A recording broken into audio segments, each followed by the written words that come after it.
Hey, Joe, back again. Just letting you know that I've drawn my string on the next row, and now after I've drawn my string, I'm going to take my rake and always rake uphill.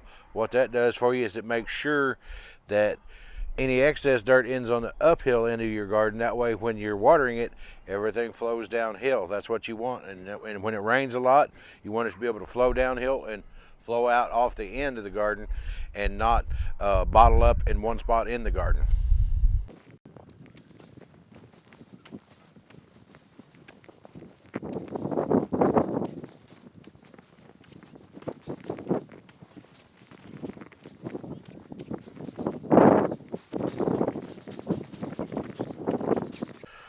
All right, now you see how I did that.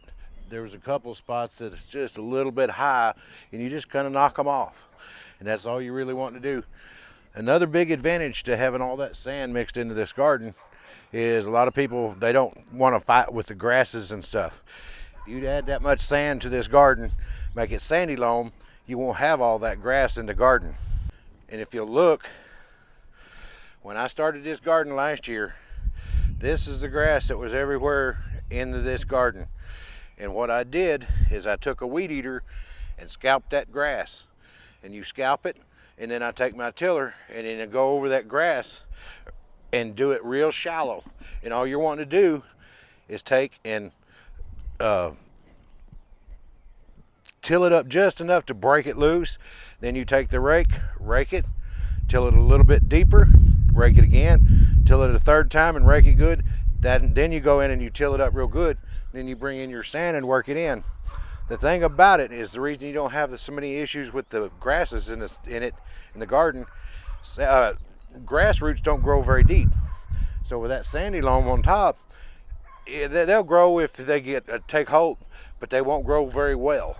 And the reason being is shallow roots. Your plants other plants, your lettuces, your onions, all those will have a taproot and they'll get on down there, and that's why they survive and the grass has a hard time making it in the garden. This is my salad onions, which are your green onions you'd make with chives or eat with a steak, or chives on a baked potato, that kind of thing. That's what these will be. And they're actually spaced, the seeds are spaced, and it's kind of like toilet paper, but it's biodegradable. And they're made by, I believe it's Ferry Morris, I believe, who makes them. But anyway, I've never used these before, but I thought I'd try them. And you just basically put them about a ½ inch down in the ground and unroll the strips, separate them, pull the perf apart, and one package makes 15 feet. And I've got 2 packages here, so basically I've got 30 feet of them. And you just put a little bit of dirt over top of them, kind of like this right here. Just not much, just a little bit, like that right there. Whoop, get it down in there. Just make sure you put about a ½ inch of dirt over it. And once you do that, you should be in good shape. You just need to don't forget to water them in. Now this, you can see these. This is my onions. I've got white onions, yellow onions, and purple onions, and they're a lot like garlic. I did them 2 rows long, 2 rows across, or 2 across, and a big long row of them goes all the way to the end of the garden there, about 20 feet or so. But then you push those in the ground just like you would garlic, and then now all you have to do is come back in and water those in and keep them wet until those roots start activating, and then they'll take off. And once they do, those tap roots will start going down. And the reason you don't want garlic or onion too deep in the ground is because, well, garlic will grow under the ground some, the bulb. But now your onion, they tend to swell on top of the ground. That's what you want. That's what you're looking for. And eventually you may have to even pull a little bit of the dirt away from them. But that's what you do. And your white onions and yellow onions typically are the ones you cook with, or white onion on a burger, that kind of thing. Cook with the yellow. And then purple you cook with, as well as have on a burger. And but they're very good. The purple ones tend to be sweet. The white ones tend to be a little stronger, and then your yellow ones are just a good cooking onion, but they're the ones that get big. Well, folks, now I'm going to show you what I've done so far today. This is Joe the gardener.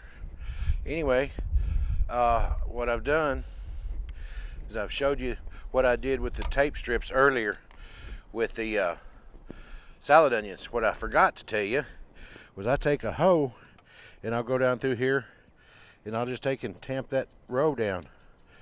Tamp it real, just like that right there. Just boom, boom, boom, boom, boom, boom, real quick.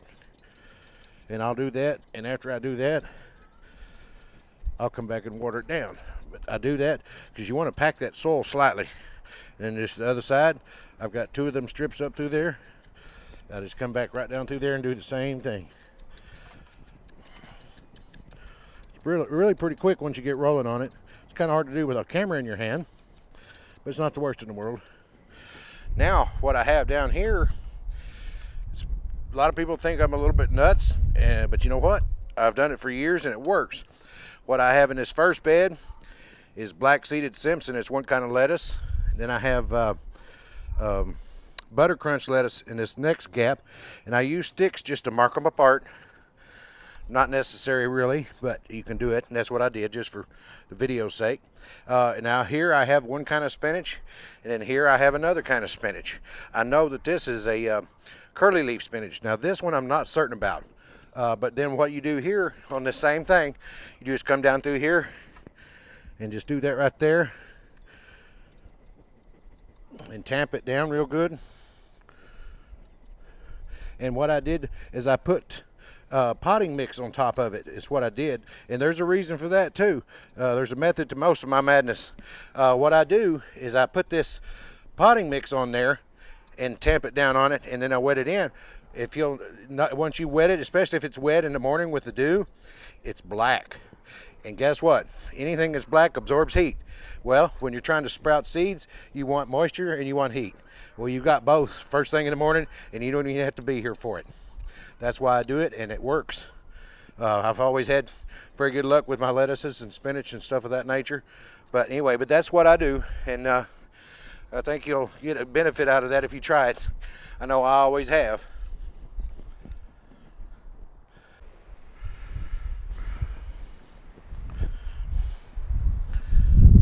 Well, hello folks, this is Joe, the neighborhood gardener. I'm back again. Today, the other day, this is the 10th of March, the 8th, Monday. I planted all my onions and spinach and lettuce and my salad onions. Today I'm going to plant carrots, and I do them a little different than a lot of people, I'm sure, but everybody has their own way of doing things, but this seems to work good for me. And if you've never seen carrot seeds are extremely small. They're little bitty things. It is a very windy day out here today, so what you have to do, I'm going to try and show you this and get this thing, oh, fiddlesticks. All right, folks, what I'm doing with these carrot seeds is you're just going to take them and gently, because you got to watch out for the wind, just very sparingly spritz those seeds out. You don't have to have them real thick, because these are going to come up a lot thicker than you would imagine.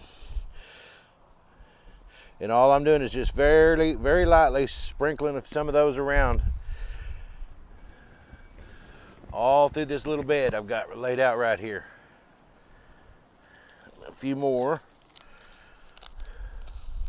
A little goes a long way, because if everything works right, all these come up, you're going to have a lot of carrots. Well, what these are little, the little finger carrots, they call them. I like these better, for what I like to cook with and eat and cook in, that kind of thing. They're very good carrots for that purpose. Now that I've got the seed in the bed, now what I'm going to do is take my potting mix, and I'll show you. You'll see it sprinkling down on top of it. This is how I do it. Then I'll tamp it down with my hoe when I'm done. And just take that and just crumble it up and just make you a nice layer on top of it.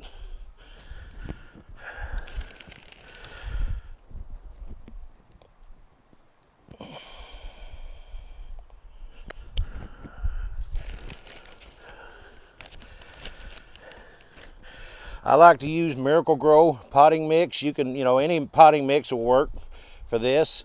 I've just always had very good luck with it, so that's why I use it. And it gives them a little boost when the roots kick it. They germinate and then start popping up. It gives them just a little kick to get them going.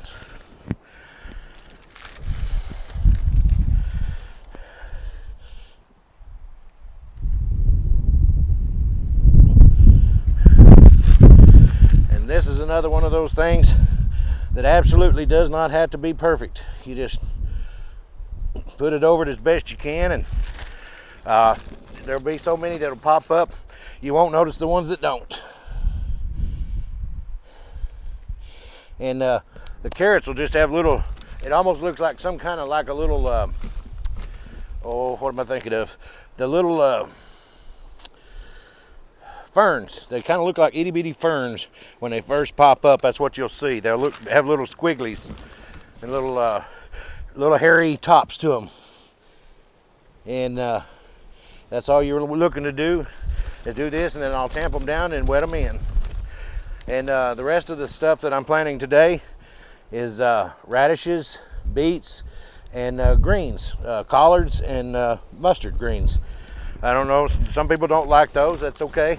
I like them with certain meals. Pork is a good meal that they go with. But I just, I grow things that I like to grow, and there's some things that I grow for other people just because they ask me to. Not a real big deal. I've got the space to do it. I enjoy doing it. And all right, now that's covered up. Now I'm going to be coming back with my hoe, and I'll just take that and tamp that down. Just like that right there.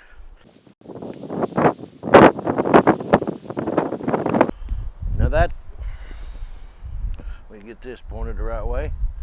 All right, now that's taking care of getting those tamped down good. And now what I'm going to do is I'm going to take and I'm going to come back and I'm going to water those in.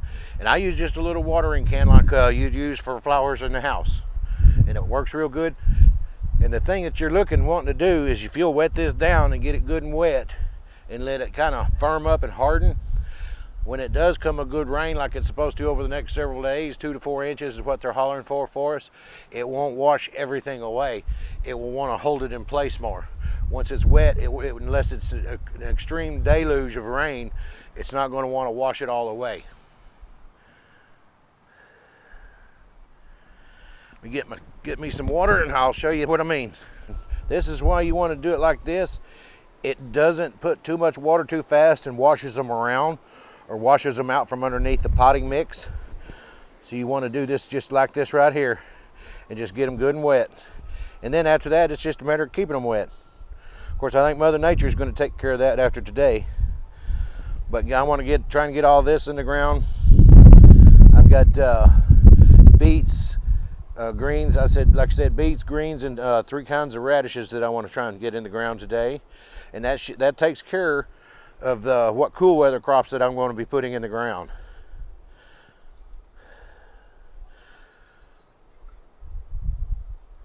And I'll come back and I'll hit that with another can just to make sure I got it watered the way I want it.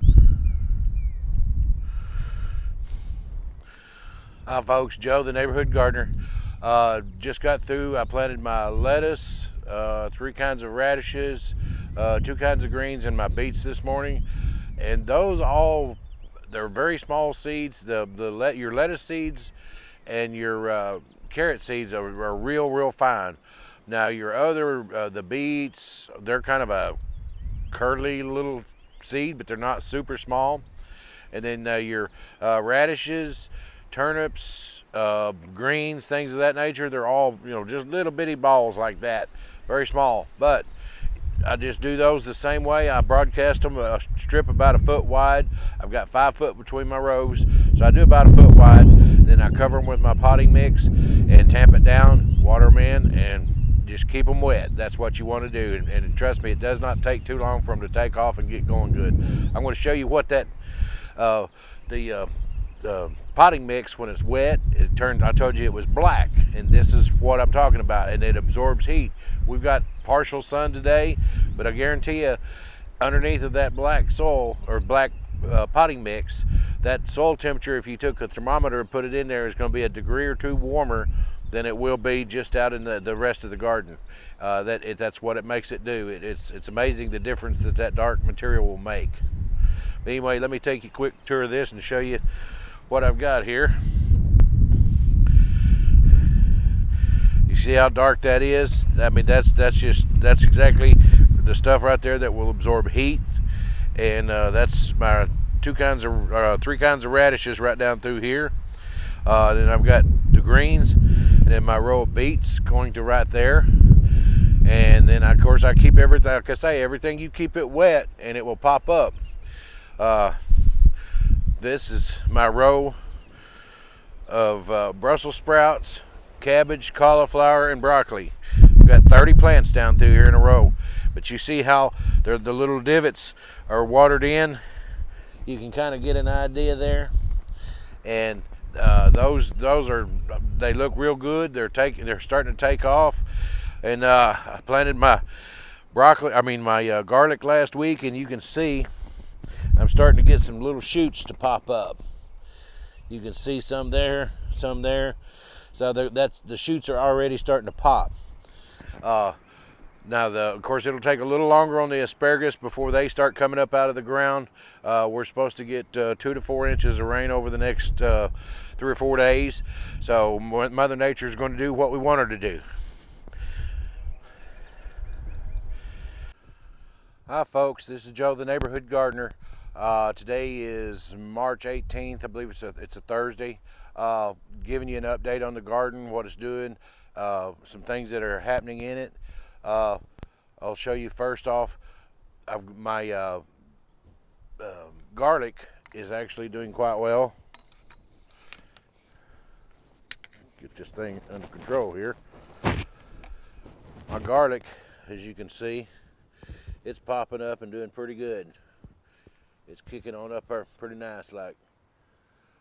All right, now down in this area here, off the end of that garlic, I planted some garlic that actually came from Walmart. It's a little bigger garlic bulb, but Walmart and grocery stores spray stuff on the roots in order for them to not sprout and give them a longer shelf life. But however, that being in the ground long enough, it will eventually come on up and do its thing. I'm pretty sure of it. I'm not going to swear to it 100%, but I've done it in the past. My asparagus, nothing's popped up yet. But that doesn't really shock me. They've been in the ground, let's see, I did this on a Monday. So they've been in the ground for about a week and a half. I don't really expect the asparagus to pop up for at least 3 weeks, probably, maybe 4. But these first 6 plants here are my Brussels sprouts, and they've almost, not quite, but almost doubled in size. And then I'm not sure which is the cabbage and the cauliflower down through here. Cabbage and cauliflower, you can't hardly tell them apart by looking at the plants. But the plants, I mean, they've gotten a lot bigger. You can see how well they're doing. And then here's broccoli plants. There's 12 of those in the ground. And every one of them will always do something different. Nothing ever works the same way twice, year after year. It's just kind of strange that way. Now this I don't have planted. I'm going to save this area here for my some peppers later. I'll do some jalapenos and some banana peppers. All right, now this is the lettuce bed that I planted, but nothing's really come up yet. And I'm not lettuce, carrots, but nothing's come up yet. But I know it's going to, and I'm not sure if that's what I'm seeing there or not. I don't. There's a little squiggle right there. There's the first top of a carrot. I don't know if you can see my finger. Right there. That's your first carrot coming up. Now this is my spinach, the curly leaf that I really like. It's coming up really, really good. Now the other spinach that I planted, it's coming up, but it's kind of sparse right now, but it'll go ahead and come on up. Now my lettuce bed here, you can see the little squiggles right down here. The rain washed it so hard that it washed some of my potting soil out into my middles over here and down along the edge. And I guarantee you hide and watch, there will be lettuce popping up in those spots. But now here's some lettuce going ahead and popping up right there. And then I've got some popping up here. It's just really, and usually lettuce pops up pretty fast, which is kind of strange. But now I'm not seeing any of the salad onions coming up yet, which is not shocking to me. They're a little slower. They're not really quite doing their thing yet. But now down here, you can see the green shoots. You can see the green shoots. This is my onions. They're starting to kick in down here now. Yeah, see, there's some more. But now they're going to start taking off. I'll be gone for about a week, and then I'll come back, and when I get back, they should be in pretty good shape. Now here's some coming on up a little bit better. But and here's some on the end. But all of these are yellow, purple, and white onions, and I just mixed them all together and planted them. Now here's what was really impressive. These radishes, I didn't think they would come up this quick, but you can see that's one kind right there. There's my stick. There's another kind, and there's my stick there. And there's another kind. These all came up in 5 days. They were coming out of the ground in 5 days. Now here is the beets, or I'm sorry, the greens. These are the greens, and they're starting to come up just a little bit. You can see a little spot of green here and there. But now these other kind of greens, they're coming up pretty good. And they come up pretty fast. All right, now down here, these are my beets. And you can see them little purple spots. That's your beets. That's your beets coming up out of the ground right there. But anyway, when I come back, I'll have a whole lot of beets, popping up and going crazy. Hopefully a little more lettuce. And if you ever had a fresh lettuce with radishes and stuff out of the garden in a salad, it's hard to beat. I'm going to show you my blackberries, my blackberry vines. I've got a 16-foot row of them. And this is what they look like down through here with my post. And I use cattle wire to put them up, to vine them up through. And you just got to kind of work them up through. But see this right here, you can see there's your little buds that's fixing to pop out before too long. And they're, you go up the stem and you'll see them. They're right here, right in the middle, right in the edge, right here. See, that'll be a new limb comes out, and it will produce like this right here. This is from last year. This was all blackberries. That was all blackberries. That was all blackberries. And that was the first year. They get better year after year. I mean, they were, they were all over it. But like right here, you can see that little green shoot popping out right there. These blackberries are going to do really, really well here. And the hardest part is figuring out how to train them up and get them to grow. You can see kind of how you just kind of poke them up through and let them vine and do their thing. But I tell you what, if you like good blackberries, it's hard to beat the fresh ones. And you'll see some of these other vines down in here. They're a little brown. Now what will happen is after they start coming out with new shoots, then what I'm going to want to do is I'm going to want to take and cut some of those vines, the dead ones, the last year's model, so to speak. I'm going to want to take my loppers and I'll cut some of those out. And then you can see some of the dead brown ones here. I don't know, this is my first year for these. I don't know how these do, but then like this right here, see, I know that that's a new one. I know that one there is a new one. All these here are all new. I may have to cut a lot of those brown ones out. I don't know yet. I'll get back and do another video on that and kind of give you an idea how you need to prune those as time goes on. But overall, the garden's doing pretty good. It's just right now, today, it's I think the high today was about 41. But you can see, like I say, those onions, they're starting to do their thing. And before you know it, they'll be all up. And then it's just a matter of tending them a little bit. If you have to, pick a little dirt away from them so they'll swell. And man, you'll end up with some really nice big onions. And the thing is, you take those and utilize those by after you pull them, then you cut the tops off and put them in a cool, dry place and just let them stay there. And then when you need them, you just go grab them. Just keep them from getting wet. But that's the update for now.